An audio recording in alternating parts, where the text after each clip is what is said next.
कैसे किसान ने खड़ी की हजारों करोड़ रुपए की कंपनी। जी हाँ, मैं बात कर रहा हूँ एग्रो इंडस्ट्रिया के बारे में। एग्रो इंडस्ट्रिया वो फ्रूट और वेजिटेबल्स की ट्रेडिंग करती है।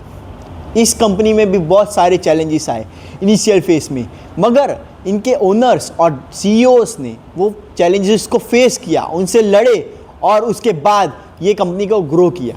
तो आज के इस वीडियो में हम यही बात करने वाले हैं कि एग्रो इंडस्ट्रिया के ज़िंदगी में जो कंपनी का लाइफ स्पैन है उसमें कौन कौन से चैलेंजेस आए और कंपनी के जो सीईओ है उसने कैसे ये चैलेंजेस को फेस किया और उसको ओवरकम किया और उसके बाद खड़ी की हजारों करोड़ रुपए की कंपनी। तो सबसे पहला प्रॉब्लम फेस किया इकोनॉमिक कोलैप्स 1982। 1982 में पूरी वर्ल्ड वाइड इकोनॉमिक कोलैप्स हो गए, मगर इसमें सबसे ज़्यादा नुकसान मैक्सिको का हुआ। मैक्सिको का पैसो, जैसे इंडिया में रुपीस होता है वहाँ पैसो है, तो इसकी करेंसी बहुत डिवैल्यू हो गई। अगर इसकी करेंसी डिवैल्यू होगी तो डेफिनेटली प्रॉफिट मार्जिन पे इम्पैक्ट आएगा।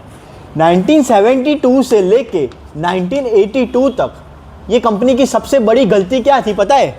ये कंपनी ने ओनली डोमेस्टिक यूज़ पे फोकस किया। मतलब ये जो भी रेवेन्यू कमाती थी वो फ्रूट्स और वेजिटेबल्स मैक्सिको के अंदर बेच के कमाती थी।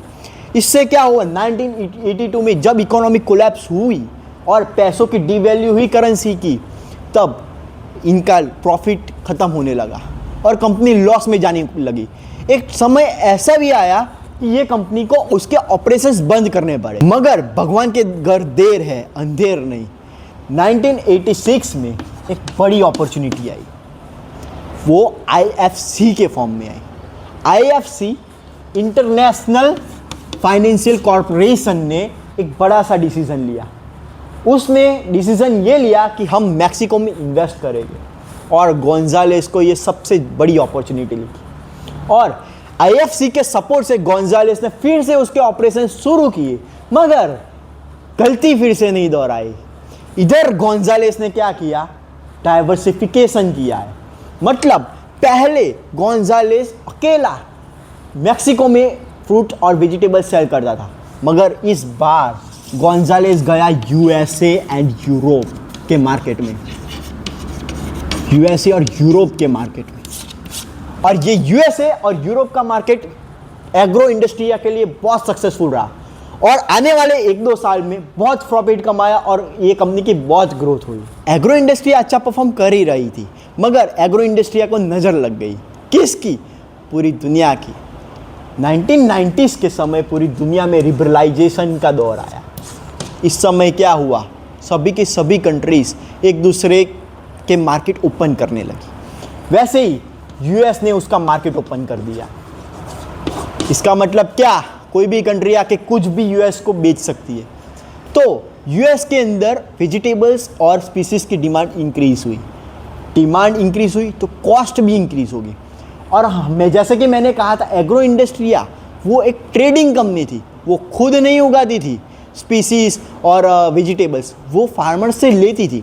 तो कॉस्ट इंक्रीज होगा तो उनका प्रॉफिट मार्जिन रिड्यूस होगा। तब गोंजालेस को रियलाइज़ हुआ कि हमें कुछ करना चाहिए, हमारी जो कंपनी है उसको डाइवर्सिफाई करना चाहिए।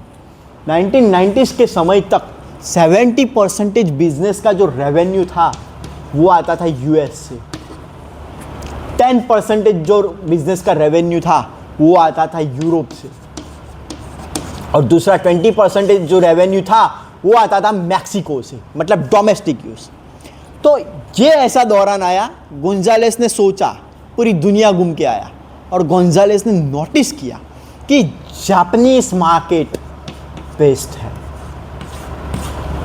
और जापान के मार्केट में एंटर हुई एग्रो इंडस्ट्रिया। एग्रो इंडस्ट्रिया ने शुरू कर दिया एक्सपोर्ट जापान में, मगर जापान में जब एक्सपोर्ट किया तब सबसे बड़ी प्रॉब्लम आई क्वालिटी की। क्यों, क्या रीज़न था? तो सबसे मेन रीज़न था एग्रो इंडस्ट्रिया ने उसके लॉजिस्टिक्स और ऑपरेशन चेंज नहीं किए। अगर हम देखें तो एग्रो इंडस्ट्रिया सबसे ज़्यादा एक्सपोर्ट करती थी यूएसए और यूरोप को।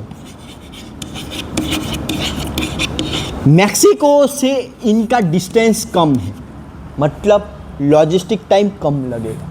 लॉजिस्टिक टाइम कम लगेगा तो उसको जो मेंटेन करने का होगा फ्रूट और वेजिटेबल्स, वो इतनी मगजमारी नहीं होगी। मगर अगर हम देखें मैक्सिको से जापान का डिस्टेंस बहुत ज़्यादा है, तो ट्रांजिट टाइम इंक्रीज होगा। ट्रांजिट टाइम मतलब पहले मैक्सिको यूएसए को 10 दिन में माल पहुंचाता था, तो अब मैक्सिको जापान में 20 दिन 25 दिन लगाएगा माल पहुंचाने में। तब तक तो ये माल बिगड़ जाएगा, क्वालिटी बिगड़ जाएगी। तो उसके कारण जापान से कंप्लेंट्स आने लगी। जो माल था, लॉजिस्टिक्स थी और कंटेनर्स थे, वो रिजेक्ट होने लगे। तो क्या हुआ, एक कंटेनर रिजेक्ट हुआ तो क्या हुआ, 2 कंटेनर रिजेक्ट हुआ तो क्या हुआ। मगर ये एक टेम्पररी इश्यू नहीं था, लॉन्ग टर्म में ये बहुत बड़ा इश्यू बनने वाला था। मगर मिस्टर गोंजालेस एक चतुर आदमी, उन्होंने समझा कि हम कैसे इम्प्रूव कर सकते हैं इसको और हमारी क्वालिटी बेस्ट कर सकते हैं। क्योंकि जापान लोग प्राइस सेंसिटिव नहीं है, वहाँ के कंज्यूमर का नेचर है, उनको क्वालिटी चाहिए। तो मिस्टर गोंजालेस ने चालू की रिसर्च और उन्होंने देखा जो फ्रूट और वेजिटेबल्स जो बिगड़ रहे थे, उनका मेन कारण था पैकेजिंग। तो गोंजालेस ने उसकी पैकेजिंग इंप्रूव की। पैकेजिंग इंप्रूव की, उसके बाद में जापान से पॉजिटिव रिस्पॉन्स आने लगे, कस्टमर्स थे वो इंक्रीज होने लगे और जापान में एक मेजॉरिटी एक्सपोर्टर तरीके एग्रो इंडस्ट्रिया उभर के आई।